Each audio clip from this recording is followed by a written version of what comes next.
Assalamualaikum warahmatullahi wabarakatuh. Perkenalkan, kami dari kelompok 1 kelas IF2C mata kuliah multimedia. Dosen pembimbing Bapak M. Soekarno Putra, MKom. Di sini kami akan mempresentasikan materi lossy dan lossless compression.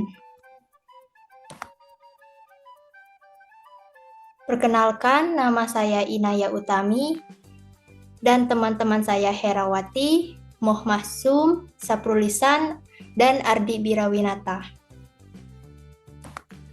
Selanjutnya di sini kita akan mempresentasikan yang pertama pengertian kompresi data, yang kedua kompresi lossy, yang ketiga kompresi lossless, dan yang keempat perbedaan kompresi lossy dan lossless beserta contoh studi kasusnya. Presentasi pertama akan disampaikan oleh saya Inaya Utami, mulai dari pengertian kompresi data. Kompresi berarti memampatkan atau mengecilkan ukuran file sebuah data, baik itu gambar, teks, audio, ataupun video. Kompresi secara umum dapat diartikan sebagai proses pengurangan ukuran atau volume data tanpa melibatkan informasi yang terkandung di dalamnya. Sedangkan kompresi data merupakan proses mengkodekan informasi menggunakan bit atau information bearing unit yang lain yang lebih rendah daripada representasi data yang tidak terkodekan dengan suatu sistem encoding tertentu. Bit atau information bearing unit ini adalah satuan pengukuran untuk informasi digital yang terdiri dari dua nilai yang mungkin, yaitu 0 atau 1. Kompresi data ini juga merupakan proses pengurangan ukuran data digital dengan mengurangi redundansi atau informasi yang tidak penting sehingga memungkinkan data untuk disimpan atau ditransmisikan dengan lebih efisien. Tujuannya yaitu untuk menghemat ruang penyimpanan dan atau mempercepat transfer data melalui jaringan. Selanjutnya presentasi akan disampaikan oleh Herawati, kami persilakan. Selanjutnya, kompresi lossy. Kompresi lossy merupakan proses kompresi di mana data hasil dekompresi tidak sama dengan data sebelum kompresi, namun sudah cukup untuk digunakan. Contoh, MP3, streaming media, JPEG, MPEG, dan WMA. Jadi, kompresi lossy adalah teknik kompresi data yang digunakan untuk mengurangi ukuran file dengan cara menghapus beberapa informasi yang dianggap kurang penting atau relevan. Kelebihannya yaitu ukuran file lebih kecil dibanding lossless, namun masih tetap memenuhi syarat untuk digunakan. Biasanya teknik ini menghapus bagian-bagian data yang tidak digunakan. Kompresi lossy memanfaatkan kelemahan manusia dalam mengenali perubahan kecil pada suatu data. Dalam proses kompresi lossy, data asli diubah sedemikian rupa sehingga beberapa informasi dihilangkan, namun tetap memberikan hasil yang dapat diterima secara visual atau auditori. Dalam hal gambar, kompresi lossy bisa menghilangkan detail seperti warna yang tidak penting atau pola yang serupa pada beberapa bagian gambar.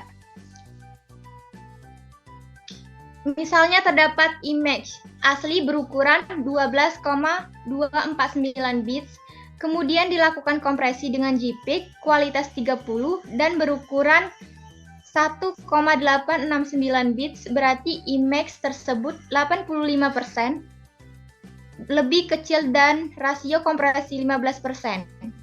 Keuntungan utama dari kompresi lossy adalah data dapat menghasilkan file yang lebih kecil dibandingkan dengan data aslinya.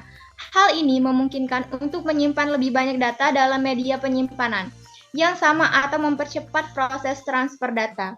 Namun, kelemahan dari teknik ini adalah hilangnya beberapa informasi asli yang tidak dapat dipulihkan kembali. Secara umum, kompresi lossy digunakan untuk file multimedia seperti gambar, audio, video. Namun, teknik ini tidak disarankan untuk digunakan pada file yang membutuhkan keakuratan yang tinggi seperti data medis atau data ilmiah. Sekian. Oke, selanjutnya materi akan disampaikan oleh Ardi Birawinata. Kami persilakan.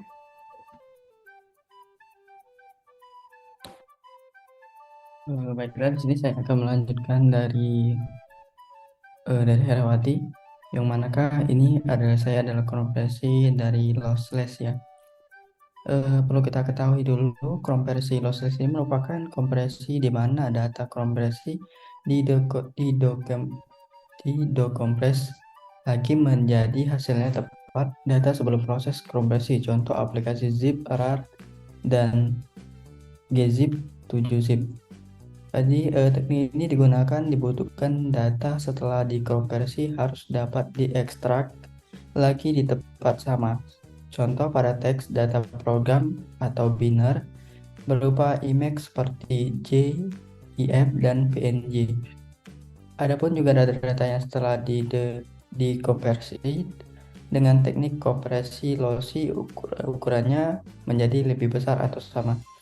Jadi konversi data lossless ini adalah teknik konversi data di mana data kompresi dapat dikembalikan ke bentuk aslinya tanpa kehilangan informasi.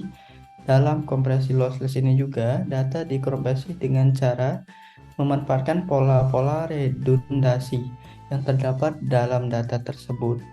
Dengan menghilangkan redundansi, ukuran file dapat dikurangi tanpa kehilangan informasi penting. Terima kasih.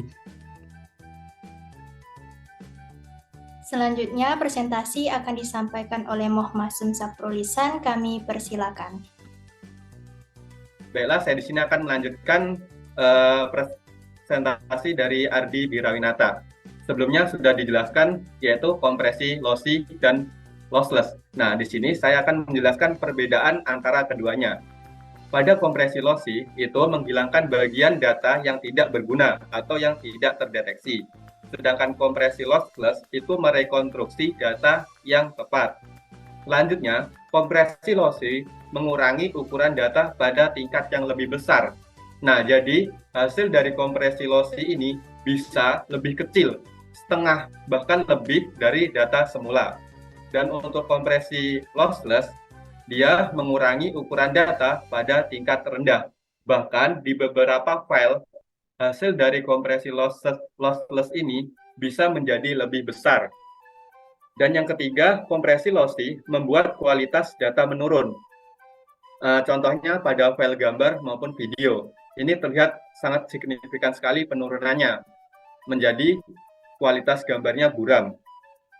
Dan pada kompresi lossless, itu tidak menurunkan data. Bahkan, file yang kita kompresi menggunakan kompresi lossless bisa kita kembalikan seperti semula. Dan untuk yang keempat, kompresi lossy yaitu menggunakan saluran penampung lebih banyak data. Sedangkan pada kompresi lossless, saluran menyimpan jumlah data yang lebih kecil. Baik, terima kasih. Oke, untuk presentasi selanjutnya dilanjutkan oleh Inayah Utami. Baik, selanjutnya saya akan melanjutkan presentasi dari Mohmasum, yaitu contoh studi kasus. Studi kasus 1 ini saya menggunakan kompresi lossy JPEG yang menggunakan kompresi online dan bisa juga pakai aplikasi kompres offline. Ini situs webnya kompresjpeg.com dan di aplikasi di Android bisa pakai lead photo. Dari gambar 1.1 sebelum dikompres dan dengan gambar 1.2 setelah dikompres, ukuran gambar 1.1 ini sebelum dikompres itu 4,42 MB, 4.638.142 byte. Sedangkan setelah dikompres itu menjadi 171 KB, 176.024 byte. Sedangkan resolusinya sebelum dikompres horizontal dan vertikalnya itu 559 dpi. Dan setelah dikompres itu mengalami pengurangan menjadi horizontal dan vertikalnya 96 dpi. Dengan dimensi JPEG yang sama, 4000, 57, dikali 2705 pixel. Dan hasil akhir rasionya itu min 34%. Ini hasil ukuran resolusi dan dimensi yang dikompres gambar tadi. Resolusi gambar setelah dikompres sangat berbeda dengan gambar yang sebelum dikompres, seperti ketajaman sedikit kabur. Karena semakin kecil ukuran KB, maka semakin rendah resolusi fotonya. Tetapi dimensi gambarnya tetap sama, yaitu 4057 dikali 2705 pixel. Jadi untuk perbandingan gambar asli dan gambar yang sudah dikompres ini, itu tidak akan terdeteksi secara kasat mata, kecuali mengurangi ukuran gambar secara signifikan. Tetapi jika ukuran gambar yang dikurangi dengan persentase cukup besar dari gambar asli, akan terlihat perbedaan gambar yang sudah dikompres, seperti resolusi gambar ketajaman yang sedikit pecah dan kabur di gambar 1.2 ini. Baiklah, presentasi selanjutnya akan dilanjutkan oleh Ardi Birawinata. Kami persilakan.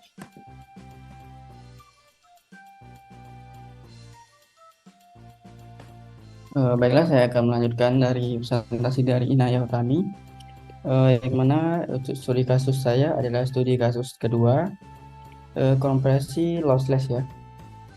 Jadi perlu saya jelaskan dulu, untuk kompresi lossless ini, saya ini mengkompresi semua jenis file atau satu folder menjadi satu file berupa file RAR. Jadi sebelum dikompresi, filenya ini berukuran 5 GB, 5,87 GB, dan setelah saya kompresi itu ukurannya menjadi kecil, 4,47 GB. Jadi untuk isi dalamnya tidak ada perubahan apapun. Jadi aman sekali kalau filenya tidak ada perubahan juga. Dan perlu kita jelaskan juga, teknik kompresi data lossless ini umumnya digunakan untuk kompresi data seperti text file spreadsheet dan file database. Dan di mana informasi yang dikandung data itu harus dipertahankan. Terima kasih. Baik, selanjutnya presentasi akan dilanjutkan oleh Muhammad Saprulisan. Kami persilakan. Baik, terima kasih, moderator. Nah, jadi pada studi kasus saya ini, saya menggunakan kompresi lossless seperti kompresi yang dijelaskan oleh Ardi Birawinata tadi. Bedanya di sini saya menggunakan file MP3. Di sini contohnya saya menggunakan file MP3 dengan format nama musik sampel 3, di mana ukuran datanya sebelum saya lakukan kompresi di sini 5,57 MB. Nah, setelah saya lakukan kompresi menggunakan aplikasi Z-Archiver, ini Z-Archiver khusus berada di Android, yaitu ukurannya 5,51 MB. Nah, sebelumnya untuk aplikasi Z-Archiver yang ada di Android ini, dia bisa mengompres dengan beberapa format file, yaitu ada zip, ada tar, ada 7-zip, ada gz, dan masih banyak lainnya. Nah, ternyata setelah saya lakukan kompresi menjadi format zip, itu menjadi ukurannya 1% lebih kecil dari data semula. Dan saat menggunakan aplikasi Z-Archiver ini, kita bisa melakukan encrypt pada file yang kita kompres, yaitu dengan memasukkan password pada menu di sini. Saat kita memasukkan password, maka file yang dikompresi dia tidak akan bisa diekstrak tanpa memasukkan password. Nah, ini sangat rekomendasi banget buat teman-teman yang ingin mengencrypt data-data penting. Contoh data sandi atau apa yang dijadikan file, maka bisa di-encrypt menggunakan aplikasi ini. Nah, jadi dari penurunan 1% ini menurut saya recommended banget buat teman-teman yang ingin mengkompresi tanpa menurunkan data filenya sehingga bisa dikembalikan seperti semula. Baik, terima kasih. Inay. Baik, terima kasih teman-teman sudah mempresentasikan materi ini. Ini sumber referensi yang kami pakai dari PPT materinya. Oke, itulah presentasi dari kami. Semoga bermanfaat. Kami akhiri. Wassalamualaikum warahmatullahi wabarakatuh.